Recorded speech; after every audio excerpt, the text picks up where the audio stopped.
রূপগঞ্জে দৈনিক কালবেলার সাংবাদিক জাহাঙ্গীর মাহমুদকে হত্যার চেষ্টায় সন্ত্রাসী হামলার প্রতিবাদ ও অভিযুক্ত সন্ত্রাসীদের গ্রেপ্তারের দাবিতে মানববন্ধন ও বিক্ষোভ মিছিল করেছেন এলাকাবাসী।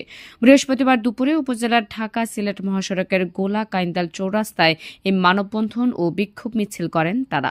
এ সময় এলাকাবাসী তাদের বক্তব্যে বলেন, ছাত্রদলের নাম ভাঙিয়ে ইয়াসিন গং লুটপাট, চাঁদাবাজি ও সন্ত্রাসী কর্মকাণ্ডে অতিষ্ঠ করে তুলেছে স্থানীয় বাসিন্দাদের।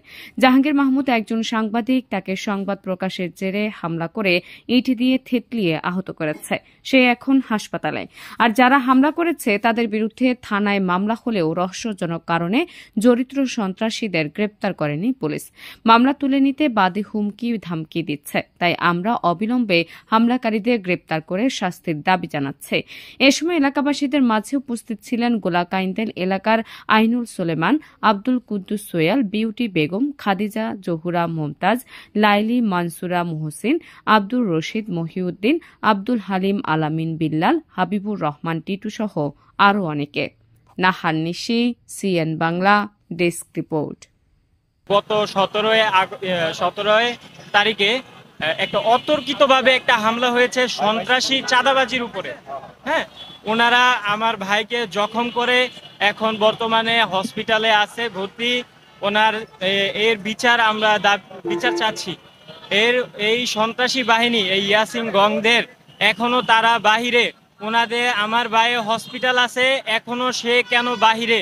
এর বিচার আমরা চাই এবং খুব দ্রুত এদেরকে আইনের আওতায় আনতে হবে। এখনো অনেক হুমকি দামকি আসছে। জাহাঙ্গীর সাংবাদিক, উনি আমাদের এলাকায় থাকেন, উনি একটা ভালো ছেলে।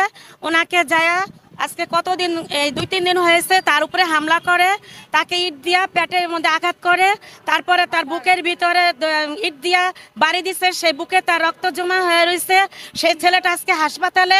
আজকে আমরা সেই ছেলের জন্য সবাই আমরা একত্রিত হয়েছি। আমরা প্রশাসনের কাছে আমরা তার বিচার চাই। তাকে যারা সন্ত্রাস ছিল গেছে তারা কেন অ্যারেস্ট হইতেছে না?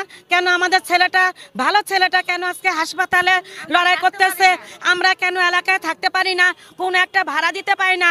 এই সন্ত্রাসীদের কারণে বাইরের থেকে কিছু লোকজন নিয়ে আসে আইন আমাদের এলাকায় মহিলাদেরকে অত্যাচার করে, মেয়েদের পালে নির্যাতন করে। কেন সেটা আমরা বিচার